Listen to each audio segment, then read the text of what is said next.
Now, we cry about corruption, the origin of non-accountability. The intention of the British in coming to set up this was a commercial venture. It was like a criminal foreign enterprise, somewhere they could go get everything they can and bring home. That's the whole purpose of their coming. And the joint venture they formed with the other, marauders from Futa-Jalon is also one in which the junior partner, the Fulani will be the junior partner, that will make sure that the British takes what they can take. They themselves will keep what they can keep. The rest of us can then be given the crumbs as they deem fit. Now, that joint venture is one in which the rules are set to be able to steal everything that has value, to kill whoever tries to stand in the way of that robbery gang, and to destroy whatever they cannot take away. To steal, to kill, and to destroy. By the time we go further, you will see where those things began to feature in our constitutional arrangements.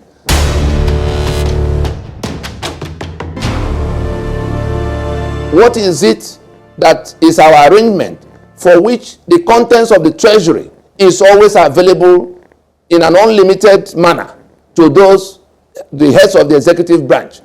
These principles I'm reading from now are the reasons we have the kind of appropriation provisions we have in sections 81, 82 for the president, and in sections 121 and 122 for the governors.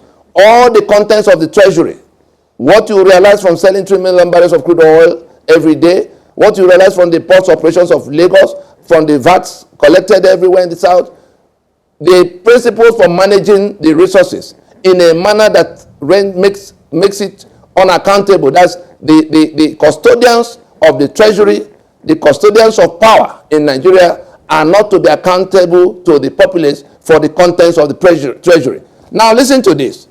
This is before 1914. Sir Frederick, in order to restrain the cupidity of the emirs and to curb their restless spirit or love of adventure from breaking forth into rapine and plunder, practically charmed them into submission with the sop of princely salaries and with the allocation of 50% of the native treasury funds derived chiefly from direct taxation in such a manner as to create a distinction without a difference between the private and public funds. Here is the meaning of this. When you get to power, as we install you, whatever you find in the treasury, keep 50% on the left pocket. That's entirely for you. That is what has become security vote today at the center and at the states. Almost half of all the money that comes is put as a security vote, for which the president, for which the governor is not accountable to you. I'm now telling you what has become constitutional provisions arising from this principle of rendering the entire governance unaccountable for the finances that come to treasury. Now, in the second part that says to create the impression of a difference between without distinction, a difference without distinction, the balance of what is left, you've taken 50% as your security vote. The balance of what is left is what is now put in appropriation as budget. How does it get out? How does money come out of the budget, out of the treasury? You go to section 81, the president is required to go to the National Assembly to obtain permission to spend money. In section 82, the same president is licensed to go to take money from the treasury to run government, subject to 50% of what was approved the year before, not what was spent. And you hear about jumbo budgets that they use Ghana must go to facilitate. It is because the presidents, it is because the governors know about that provision in your constitution that they do all sorts things to put the figures that will justify taking all the monies in the treasury, in the pretense that they're operating under 50% of, because that immediately waives the need to go to wait for appropriation before you spend. So they put jumbo figures that give them the spare key to take everything you find in the treasury. It didn't fall from the sky. I'm showing you what predated 1914. That is the principle for which we have those provisions today. Nobody talking about corruption in Nigeria is going to get anywhere if these pillars of that provision are not addressed in terms of uprooting that constitution and all of what is below it, so that people can write down the principles of what will become constitutional provisions for them. That is what we insist must happen now, so that we don't have a society that is running upside down. I go to the next item of the root of impunity.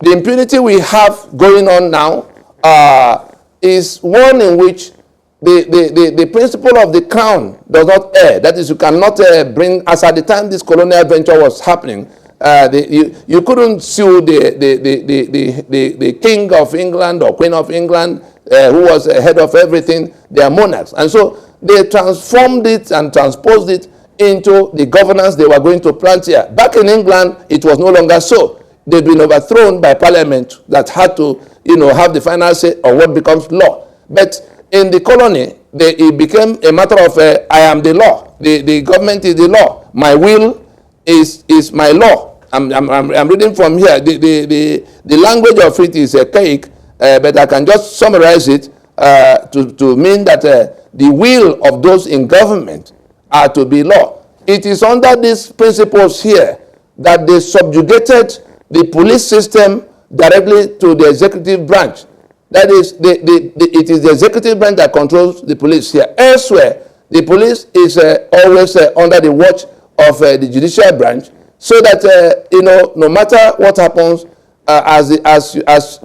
if issues of law and order arise for which any citizen may have to lose his liberty in terms of being detained, there must be a judge that will say, go detain him. That warrant is always required. And the moment the judge makes a court makes a pronouncement, the police, the law enforcement people take it from there. They are not to wait for the executive to come to approve of which one to go to enforce and which one to keep from enforcing. It is because this Nigerian system that turns everything upside down wanted this outcome we are suffering from, that they put those provisions that make it impossible for court orders to be enforced. Anybody talking about the rule of law in Nigeria under this constitution that have its roots in this kind of pillars of motives is just wasting his time, unless the pronouncement of court will have life of its own for enforcement without waiting for the executive that may have other intentions. It is on account of this principle here that they made the appointment of judges in Nigeria the business of the executive branch. So whatever you do, it is those same people that have been given the keys, the spare keys to the treasury, that will also decide what the law enforcement people do. Put the two together. You come to the question of the matter of immunity provision. There's section 6, subsection 6D, that puts a period of 33 years that goes from 15th of January 1966 to the 29th of May 1999, 33-year period. All atrocities committed in the name of government were put beyond the reach of the court to probe into. That means, immunity, blanket immunity for that period. 3/4 of what has held Nigeria down today in terms of the corruption we see, in terms of the impunity we see, have their roots in that provision. And that provision has its roots in this motive that is stated here, before 1914.